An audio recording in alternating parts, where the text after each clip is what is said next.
Nagsama-sama ang mga business executives, advocates at leaders sa launching ng Philippines chapter ng the Asian African Chamber of Commerce and Industry. Si TJ Mendoza sa detalye.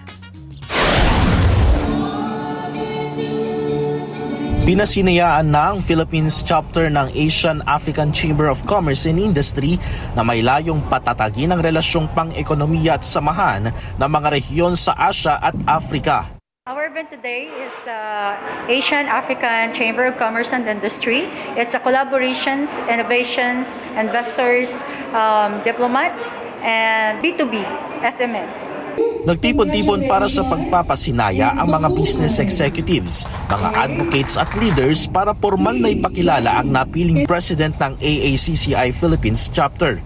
Because of my 21 years in the business industry, of course, and I have my own foundation. I'm helping street children. Actually, I have 300 plus street children, and I have scholars, and I'm helping people who affected by unseen disasters. Napili si Solanoy na pangunahan ng organisasyon sa Pilipinas dahil sa kanyang background sa larangan ng negosyo at kawang-gawa.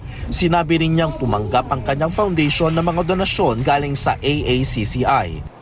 Helping people, of course, especially the children and the government and the B2B, business to business.